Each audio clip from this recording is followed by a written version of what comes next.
episode 40 of the Racing Line podcast. Joe, can you believe that it's almost 40 hours of content that we've thrown on the air now? Like, who would have thought halfway through last year that would still be here? It's been awesome. All right, guys, welcome to another episode. Tonight, we're going to start by talking about the MotoGP that took place last night at the Assen TT. And then we're going to get into something a little bit different tonight. We're going to have a little bit of a fat chew about the upcoming regulation change in WEC, just because it's a bit of a slow week in Formula One. And we're going to just have a bit of a discussion about all the new manufacturers moving into the category, what it means for the category and for sports car in general.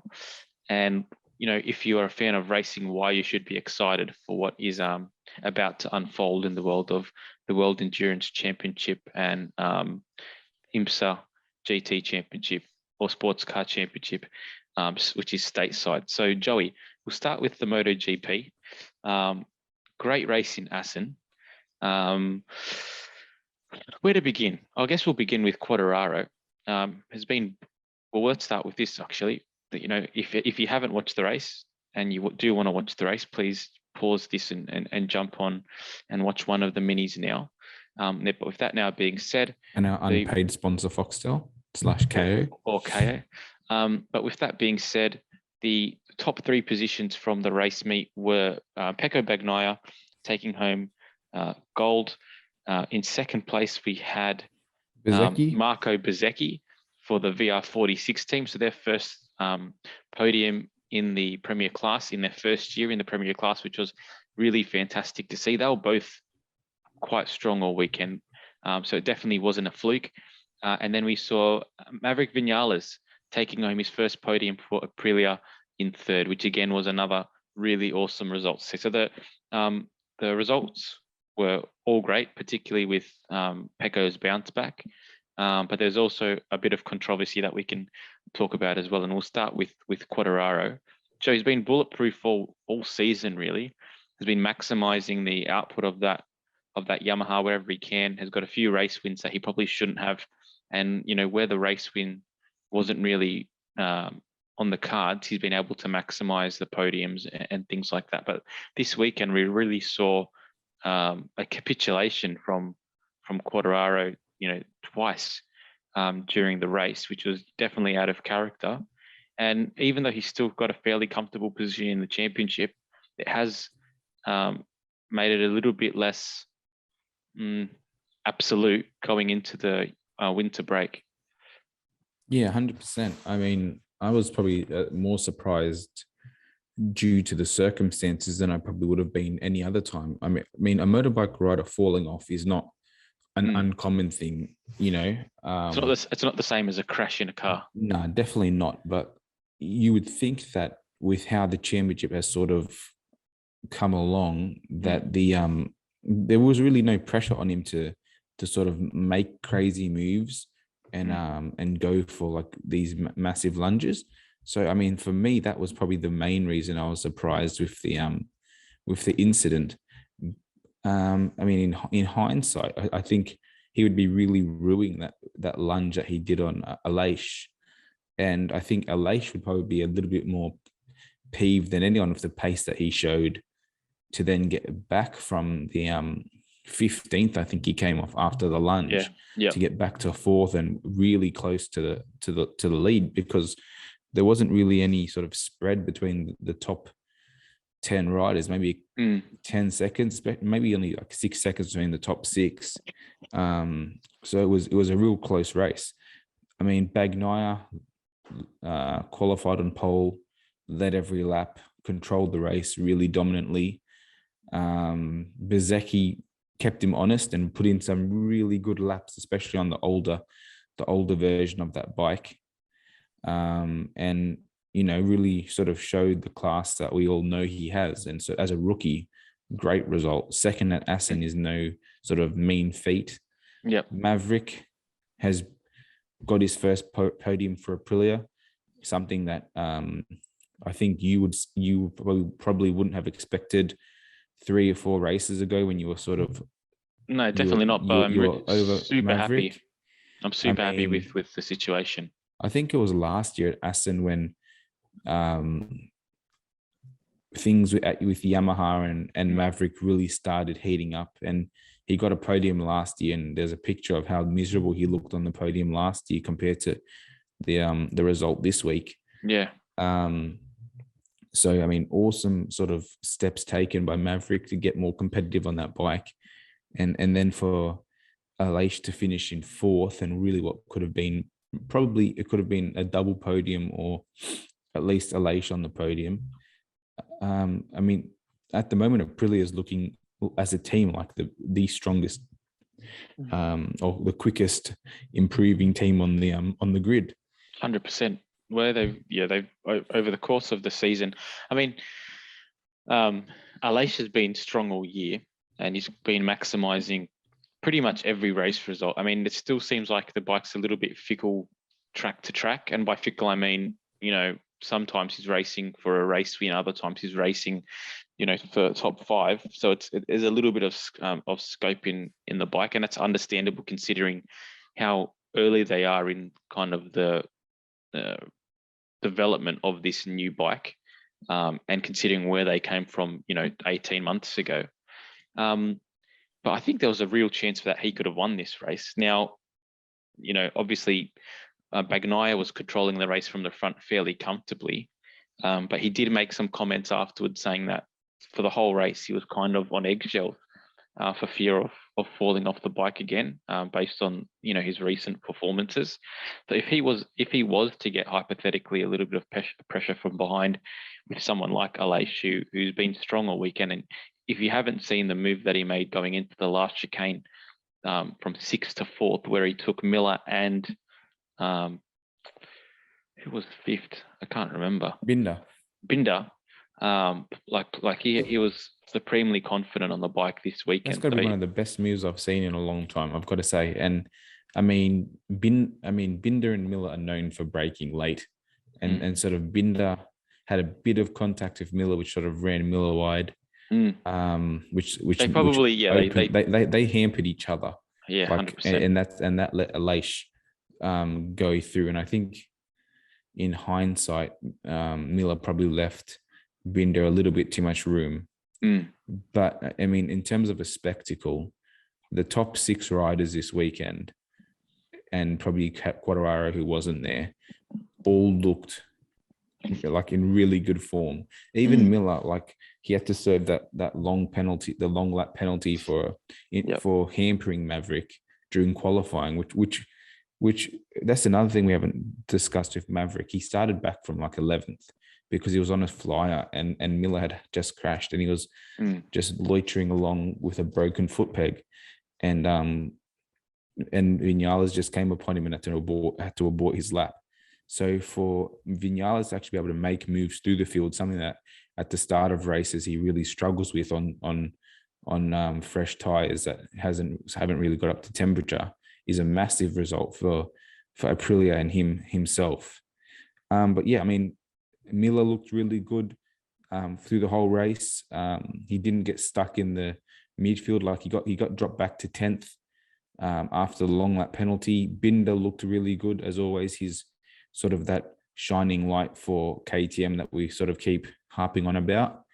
Interesting that they're the two teammates for next year as well, which is a bit sort of humorous / it's just interesting. Yeah. And then I think Nakagami had a relatively safe performance in I think it was 10th.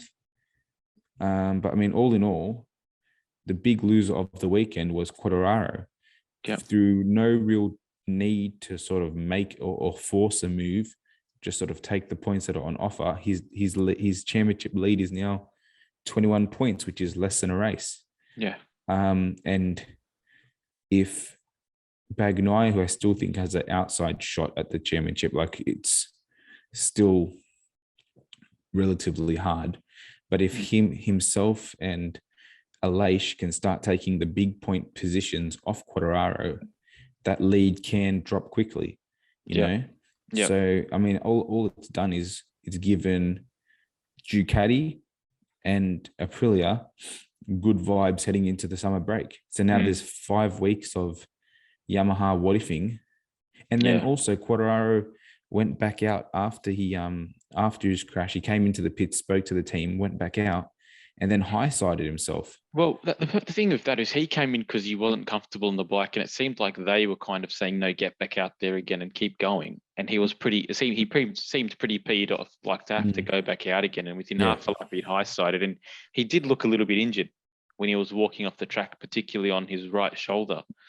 So if there's something that comes out of that based on the team wanting to kind of get an extra point or so, then that could have huge ramifications for the championship. I don't understand how the team would have thought they were going to get an extra point. Particularly when you see the other Yamaha bikes. But even the slower bikes are still fast enough that if you're 20 seconds behind plus and the lap you're not catching up. You're not going to catch up 20 seconds. Particularly as soon as you go into the pit lane. Nah, and his bike was, I think, 3 or 4 seconds slower lap after he got off. Like there was definitely damage to it. Yeah. So I don't know what game they were playing. The Yamaha itself, I mean, we saw Binder have a huge crash, a huge off. What's his name? Darren Binder, not Brad Binder. Yeah. We saw. I think Morbidelli high-sided. Morbidelli literally did the same thing. That Quartararo did. Same corner.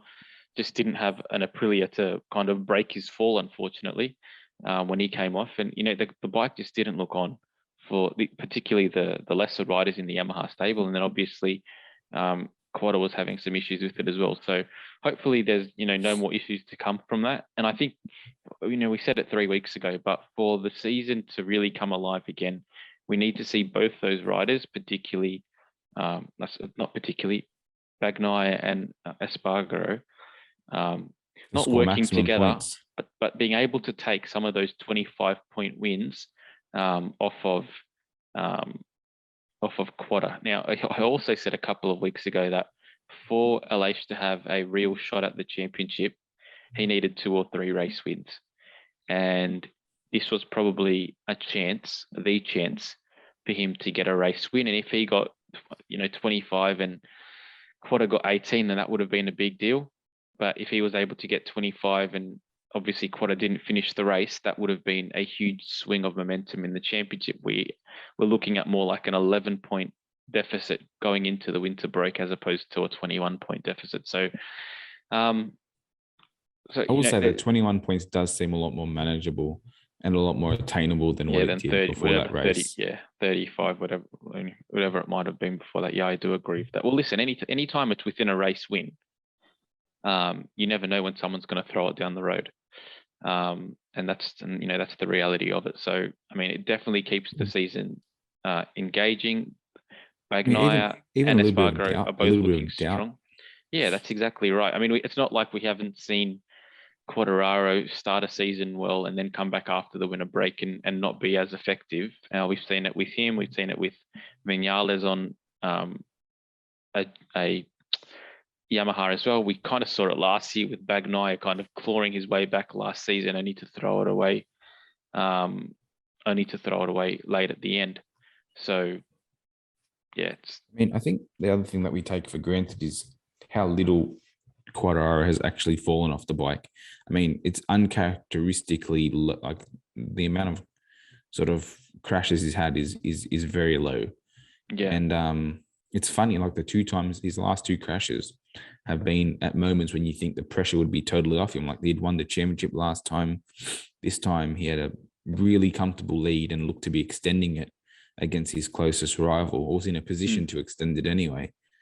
I'm just happy. Sort of, I said last week I thought the GP season was chalked, and while I still think Quarter is in the prime position, I definitely feel like this weekend in particular has just thrown a bit of jeopardy and spice in there to keep it interesting. You know what I mean? Yeah. Yep. And I'm happy for that. I really am.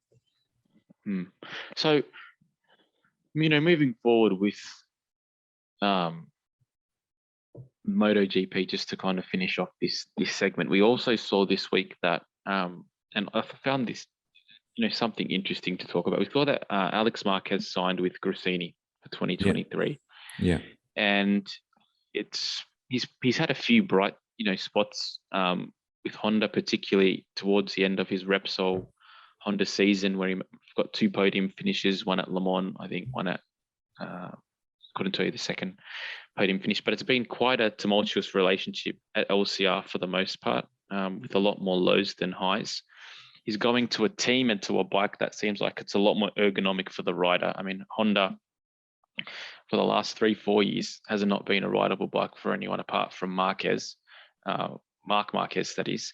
So how do you feel about the move? Do you think that it can ignite a career? We know that he's got the pedigree to win championships. He's done it. We know that he's more of a slow and steady kind of rider that will win on a bike that gives him the chance to, but he's not necessarily going to take a bike and manhandle it to the point where he will win on something that doesn't deserve to, if that makes sense. So what do you make of the move? Do you think it can resurrect his career? And if things don't go well, particularly on a bike like that, could that be the end of his MotoGP journey? I definitely think that there are a few riders who are going to teams now that are going to make are going to make or break sort of this will be their last stop if it doesn't work, kind of thing. Yeah. In terms of Alex Marquez, I think it's a blessing in disguise. I honestly think the Gresini bike will be better than the Honda. We've seen so many young riders really, mesh with the Ducati, and they don't need to be vying for wins. They just need to be finishing, well in the points. Just being up there. And I think the Ducati will definitely give him that ability to. I think the same thing about Oliveira going to Aprilia. I mean, if it doesn't work there, then I think it's his last stop. Yeah. But as in terms of the bike as we see it now, it's definitely a better bike than the KTM. I think the riders who, interestingly enough, are probably taking a step back are the 2 Suzuki guys who are both going to Hondas, albeit different teams.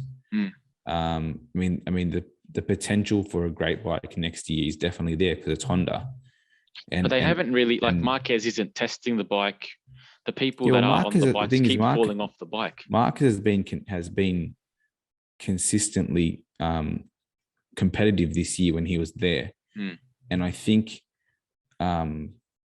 Rins has the kind of riding style that he can extract the maximum speed out of a bike. Yep. But it's interesting because he's known to be a crasher. And the reason why both LCR boys are leaving LCR is because they can't keep it on. They can't keep it on the tarmac either, right? Yeah, and the name of the owner of the team is slipping me. Luciano Cecchinello. Yeah, so he's got sick of them sort of falling off the bike. Hence why Nakagami will be leaving as well, who's I think come to the end of his MotoGP career for now. So yeah, I think especially for Alex, the bike is going to give him the best chance to succeed, and also it seems to be a more stable bike to perform on week in, week out. So in a funny way, I think it's actually a improvement for him. Yeah. So it's going to be definitely interesting. I mean, I don't think he's a bad rider, and in hindsight, I think the bikes he's ridden have been subpar. And he has shown glimpses of talent, and he's a world champion. So you don't get that from being a scrub. Yeah. And looking at him as a, taking out the Marc Marquez brother aspect of it, I think he definitely deserves a chance at another team. So yeah, I'm excited to see what he can do. All right. Well, let's move into our second topic for the evening, and this is probably something that is a little bit less known to probably our audience. I want to give a disclaimer for this one.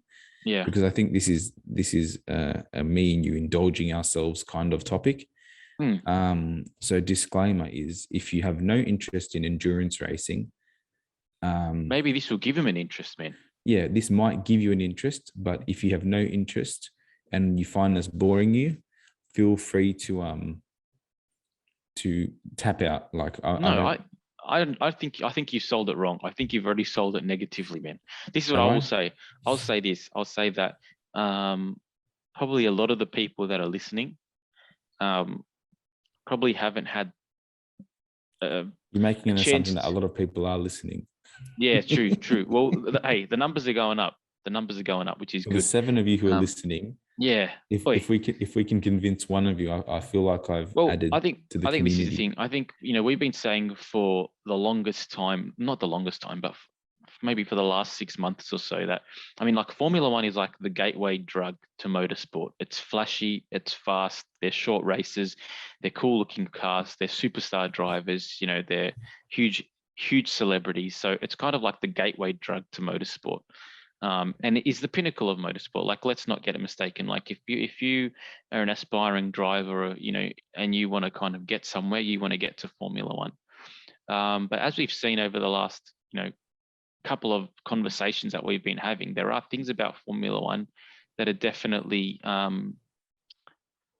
challenging at times, particularly the more you get interested in the sport and the kind of the less you see the sport through the lens of Netflix, for example, and the more you start seeing motorsport more on the merits of the actual product that you watch race to race. I feel it's once once you need aspects of racing, such as like team strategy, you start looking at pit strategy, tire strategy. When you start looking at motorsport through that kind of lens, and that's sort of like where your mind is going while a race is happening. I feel like that's when stuff like the appeal of endurance racing definitely comes to the fore. And here's the thing: we use endurance racing as such a broad term, so I just want to sort of give a beginner's sort of synopsis for what we're talking about. So a couple of weeks ago, I mentioned the Le Mans 24 hours, and the reason why it's such a big event is because, as big as Formula One is, the name of Le Mans in the motorsport sphere is probably just as big as the name of Formula One. And the reason is it's because it is quite simply the greatest motorsport race on the planet. And I was thinking about this before, and our brother Thomas will really enjoy this terminology. But when you talk about motorsport, there are brands involved in motorsport that Jose Mourinho might refer to as racing heritage. And what we're talking about, what I mean with racing heritage, is that we have these brands like Porsche, like BMW, like Ferrari going back, Ferrari, Toyota, Alpine / Renault, however they want to decide that, Honda, Peugeot, like brands like this, big racing brands who have definitely sort of dipped in interest. Notoriety. Not notoriety, but they've definitely dipped in the interest they have had in motorsport of recent years, and are all sort of coming back now to endurance racing in numbers that we've never seen before. Like that's the part that sort of has got me on this train of thought. Well, so if I can just jump in for a second before you go any further. Yeah. We made a mention of it, I think, a fortnight ago, when we were talking about Formula One and talking about kind of the exclusivity of Formula One, but then also some issues that need to be rectified with the sport. We were talking about the number of races that are in a season, how they're getting, more and more numerous. We spoke about the artificial overtaking that is rife in the sport now. And it's just kind of looking more and more bizarre as the DRS zones get longer and longer. We spoke about the difficulty to attract other sponsors to the new formula within the sport.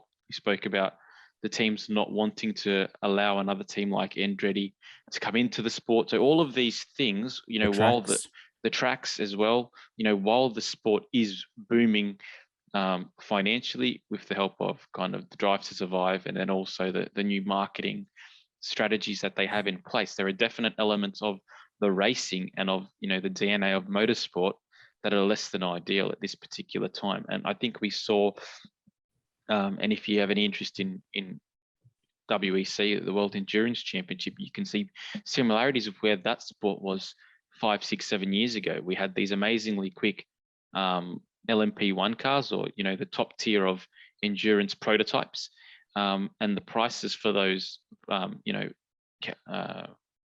programs were becoming similar to that of a Formula One team. Astronomical. Yeah, and I think what WEC and even American prototype racing realized was that we need to have a formula that is consistent in America, but also in Europe, so that if you've got a team that wants to race at the big races in Europe and the big races in America, they're not having two separate programs to do that. They can have one car that will put a cost cap to for how much it's going to cost. We'll put regulations in place for kind of the output of the engines and all those kind of things, so that you can build whatever engine you want. But this is the output that it's going to have, so that everybody's on the same playing field. The downforce levels that are generated from the chassis all have numerical values associated with them as well. So they really peeled back the expectations for the category.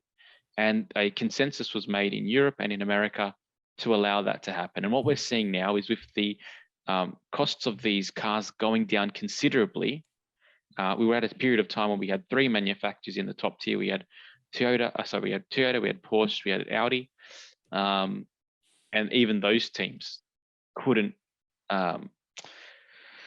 justify the amount of money they were spending to go racing. And 2 of them left. Just before. Sorry, let me finish this train of conversation. I just wanted to say that Nissan tried to even tap in midway, and that was one of the biggest motorsport failures we've seen. And that's a really good point.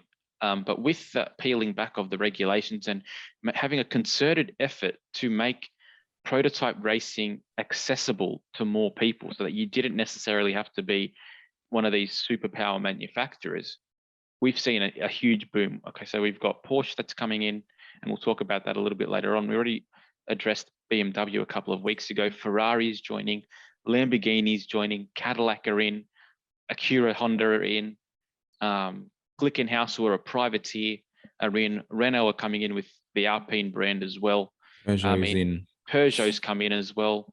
So we're seeing a whole bunch of teams, a whole bunch of manufacturers joining or rejoining the top tier of prototype racing. And that has only come about because the championship that WEC and IMSA as well have been able to say, regardless of what we think is great racing, regardless of these high performance cars that we've got at the top of our tier, the prestige from the championship doesn't come from like the car that we're designing or from the engineering, even though that's amazing.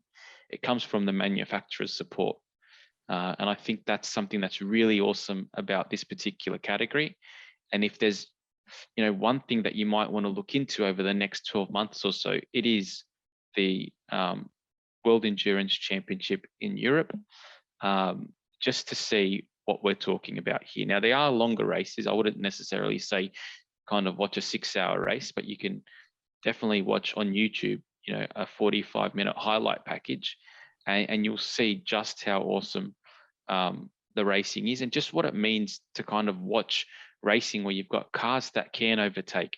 There's definitely things like drag that need to be taken into effect, and so on and so forth. But the ability for these cars to follow each other, to sit in each other's dirty wakes, and to still make really good passing maneuvers without the need for DRS or for push to pass and those things that we've spoken about, really does make the motorsport enthusiast salivate for what the future of this championship holds.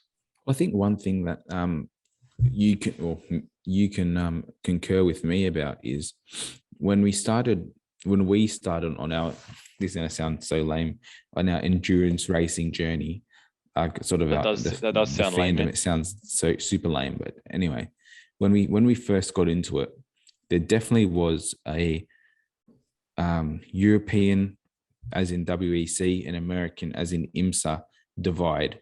And at the time, there was a divide that people saw never getting mended, and it was mainly down to the two organizations having a sort of pissing contest of we wanting to be the better of the championships, and we saw with all WEC due had the better respect, cars. We saw that IMSA had a lot of IMSA the had better more races, diversity. had more diversity and more diverse grids, Mm. and they didn't want to cross pollinate because they were both trying to keep the part of their championship that they saw was made them better. They wanted to keep that away from the other sort of side.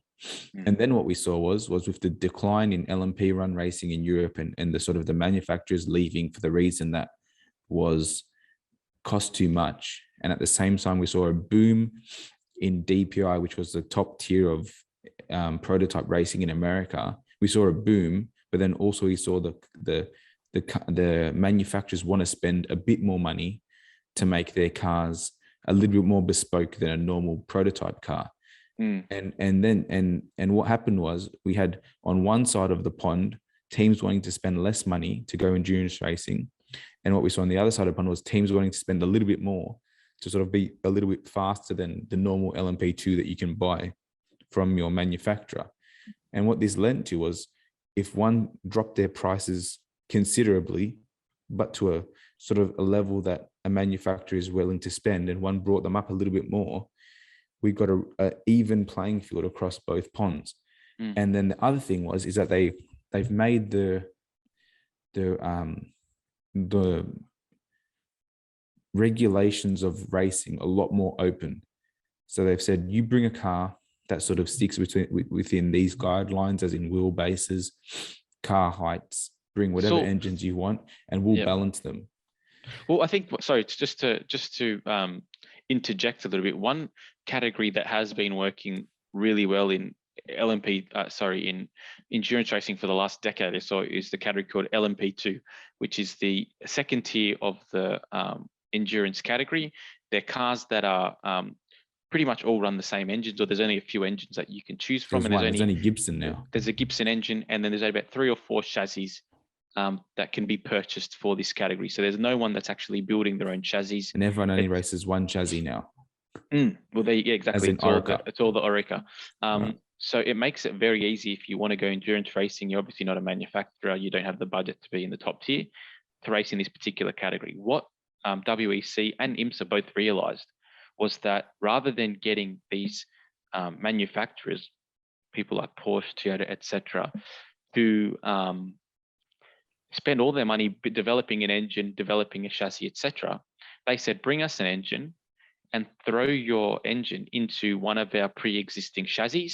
And then all you need to do is to design the bodywork for that chassis so that it suits kind of your market relevance with the car that you're trying to sell it for. So straight away they said, underneath the skin of the car, we're not too worried about it. Like, it doesn't need to be revolutionary. LMP2 is working well. The chassis are working well. The balance of performance is working well. Bring an engine that's within this particular output range, and then bring a skin that kind of sells your brand. So manufacturers can look at that and say, yeah, we're not spending all this R&D money having to develop things that aren't really important.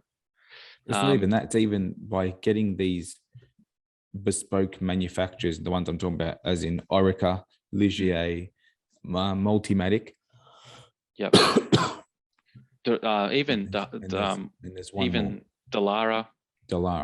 So these 4 brands have got so much experience building endurance cars. You then have manufacturers like BMW, Lamborghini, Cadillac working with these brands to then build the actual car.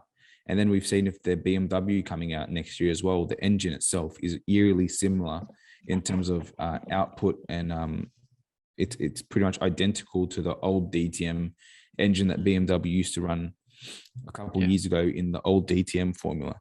So we're seeing with the opening of the rules, these teams taking pre-existing technologies that are still cutting edge and being able to then implement them in endurance racing, because the rules have allowed that flexibility.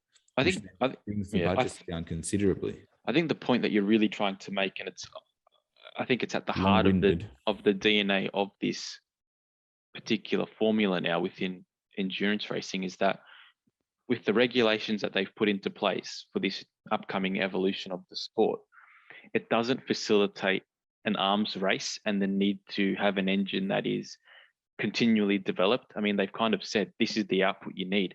Bring a V6 turbo, bring a V8, bring whatever you want, bring a, singing V10 if you want, provide that it reaches this particular output. We're happy for you to race whatever you want. If you want to have a super hybrid engine, bring that. If you want to have a perfectly, purely, naturally aspirated engine, bring that. And I think even if you want to spend the money and build a bespoke car, like Toyota have, like Glickenhaus has, like Peugeot is, by all means, go for it. But also if you're still going to be pegged back. You're going to be hamstrung by the regulations. You're not going to be hamstrung, but everyone's going to be on an even playing field, which then means teams won't have to push hard into R&D development.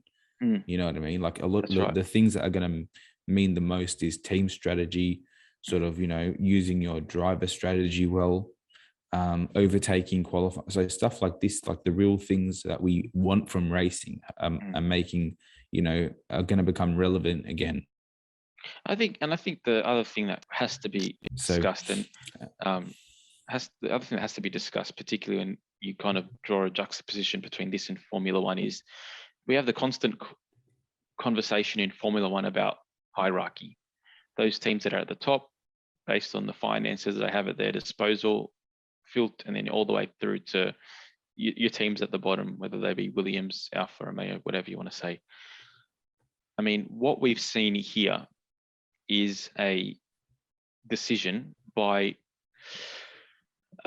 in the past, WEC kind of was trying to be on parallel with Formula One, saying that we have the most innovative cars, we have the most innovative machines, this highly integrated turbid hybrid system, etc. And it was all focused on engineering, which is fantastic. It's a great way to sell your product. It's a great way to sell cars if you want to show that they're green, emission reducing, etc. And realistically, there's no doubt that the cars with the best hybrid on the road at the moment are the cars that were racing in that category. Well, look at Toyota. Toyota's hybrid cars that they have on the road now are so far ahead of everyone else. And the reason for that is because they were the only ones that didn't pull out. And you're seeing, if you were to look at the RAV4, for example, and you listen to that thing take off, then go watch a pit stop with the Toyota, what is it, GR001, whatever it's called. It sounds exactly the same. And it wouldn't surprise me if it's a very similar hybrid system that they've taken straight from that and thrown into their road car. But the point I was trying to make is a concerted decision was made to kind of change the philosophy from, high-powered engineering and a lot of money going into R&D and saying, what do people really want? After a 6-hour race, they're not really worried about how the hybrid system's performing. Great if it's still there. Great if teams want to use that technology and develop it through our particular racing series.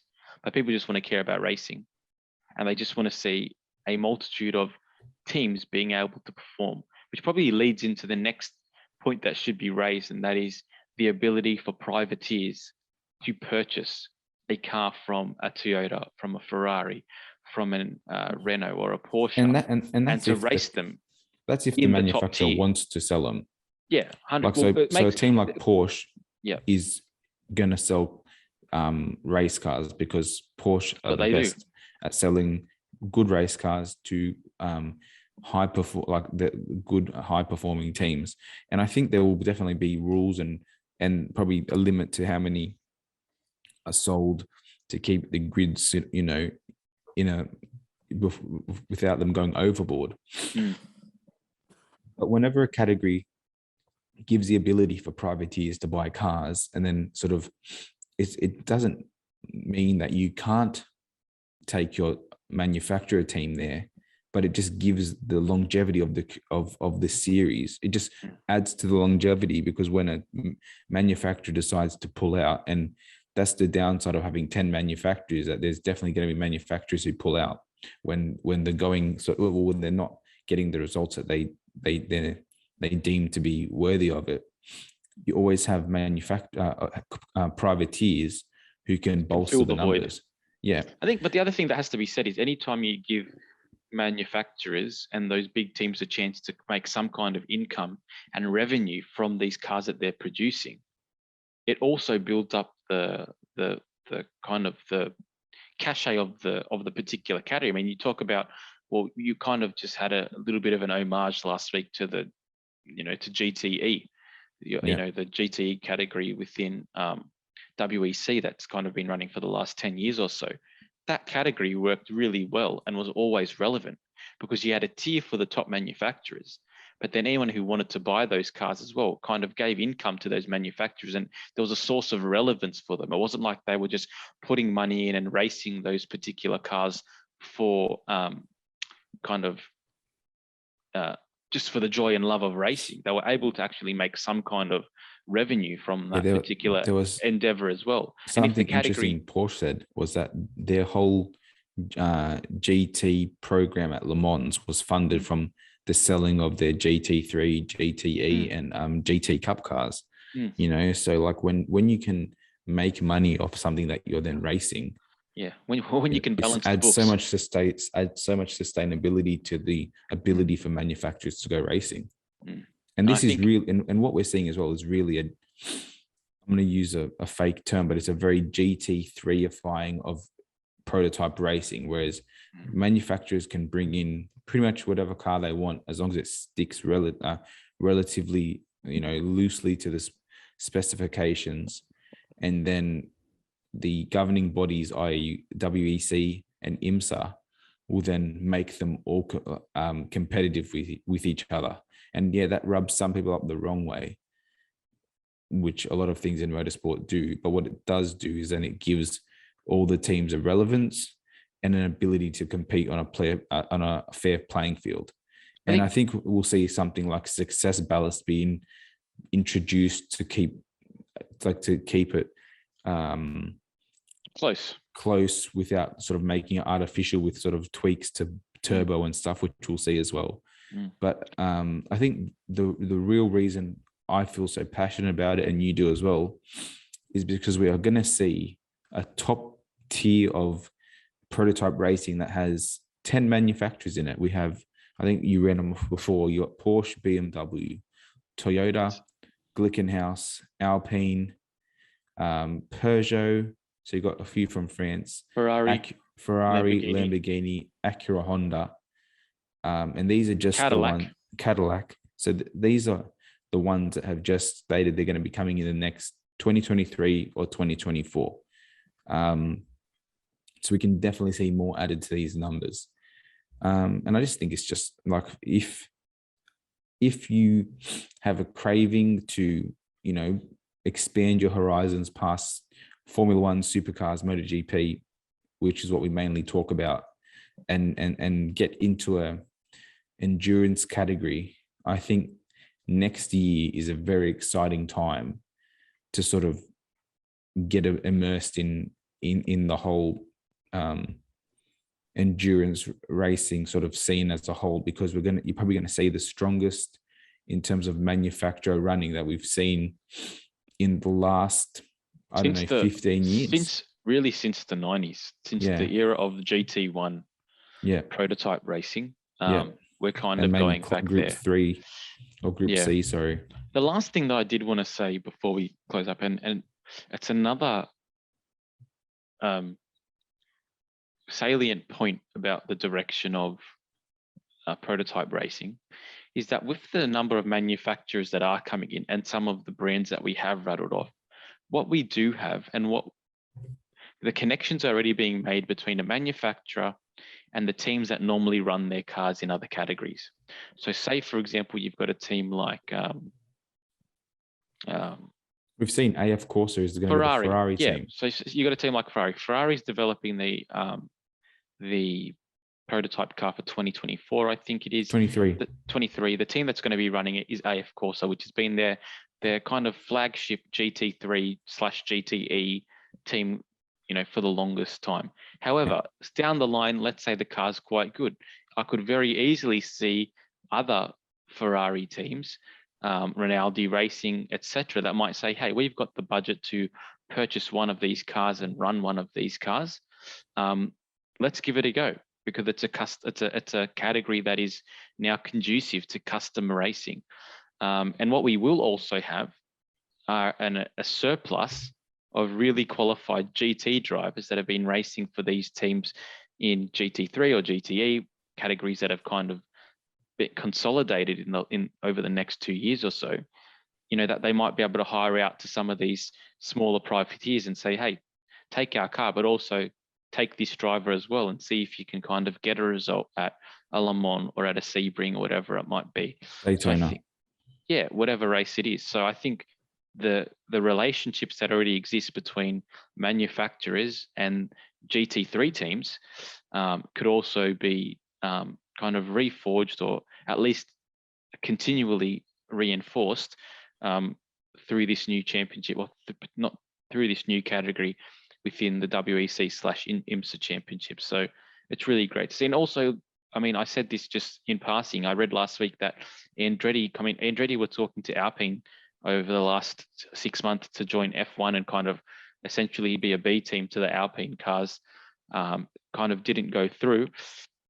But Alpine went to Andretti and said, would you like to kind of run our prototype cars in North America? So rather than Alpine running, you know, a factory team in Europe and in North America, they'll kind of run a WEC team, and Andretti can use the same machinery and kind of be the spearhead of that operation in North America. So the transmissibility of that particular product between teams, you know, intercontinentally, seems like it's going to be, you know, really effective for the future of the category. And then you will see all those teams from North America and Europe converging on Le Mans, and that will definitely harken back to the 80s and 90s and the glory days of prototype racing. Well, if you look at it, the teams that are being linked heavily with this endurance, you've got Penske now said to be running the Porsche American and European side of prototype racing. We have Ganassi that's running the main Cadillac sort of contingency of cars that are coming in, and we've seen them do that with the Ford GT version on both sides of the pond as well. You've got Rahal Letterman running the BMWs.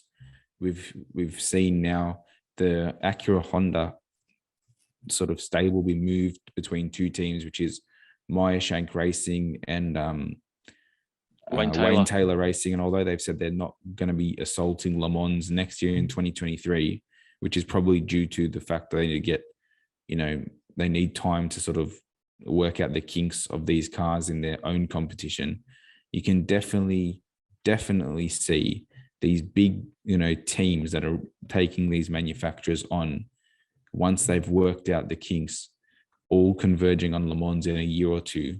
Yeah, by saying that also, I could very easily see them, let's say they were having a good showing against Porsche at Daytona, and then what's the early race, Sebring, for example, and they were uber competitive. I could very easily see them saying, well, you know, we're kind of at a development to a point where we're competitive. Why not give it a go rather than kind of leaving it for next year? Let's just go there and use it as a test year. You know what I mean? So the early season performance of Acura in particular could very easily determine whether they do make the move to Le Mans next year as well, which is exciting. Exciting time is on the horizon. That's sort of how I'm feeling at the moment. Yeah, I mean, I think we might have just thrown a lot of jargon at people everyone that might have no understanding of what we've spoken about, and that's fine. That's fine. I mean, you got to start somewhere. But I think, I hope it encourages one person to go for a deep dive. Yeah, I mean, the reason why we kind of deep dived for half an hour about it is kind of, I mean, we're a motorsport podcast, and I think something that, apart from kind of telling the stories of every weekend in racing and kind of giving our opinion on it, I mean, it's also important to be able to say, hey, if you love this particular racing, or if you know if you're thinking the same things that we're thinking about with Formula One and the avenue that it's going on right now, etc., and you kind of agree with our sentiment, well, then there's probably a very good chance that you're going to like some of the racing that we enjoy for those same reasons, or because they've been able to alleviate these issues. So we're super excited about it. And we've kind of been in the category for, you know, for the better part of a decade now. But if you're new to the category, I mean, what an exciting time for you to jump in. I mean, I wish that I didn't know the category sometimes, just so you get the excitement of being like, I mean, what the hell is this? How come I had no idea about it? So give it a chance. What I would say is give it a chance. Go onto YouTube, follow the WEC and IMSA pages. You can subscribe to them. And if you're out of the United States, if you subscribe for IMSA, you'll be able to watch every race race yeah. on YouTube. Yeah. Yep. And if you've got Stan Sport, our other friends that we don't get any money from, you can watch every WEC race. But then also, if you don't want to watch all those races, subscribe to their YouTube channels. WEC do a great job doing a 45-minute race recap. So if you've got a week off like this week where there's no Formula One, you can plug one of those races on and get all the action in 45 minutes. And IMSA do the same thing. They actually put every race live onto YouTube as well after the event. They have a nice 15-minute highlight package as well. And then you can kind of just get the juices flowing there. Get amongst it. Honestly, that's all I can say. Get amongst it. It's good stuff. We have Silverstone coming up this week as well. So yep. we'll bring you the podcast again next week with a bit of a debrief from Silverstone, one of the premier events, in the Formula One season, one of the best tracks for overtaking, high speed, a bit of drama, Verstappen versus Hamilton last year. So there'll be a bit more news coming there. And we also have an interview lined up in the next couple of weeks. We'll see a guest of the show return as well, just to give us their insight into the week in Formula One coming up. So check out or be, ready for that. Be ready for that as well. And please keep liking, subscribing, reviewing. The numbers on the pod are definitely going up. I think we're pushing up close to 1,000 downloads now, which, while not a huge number, is big for us.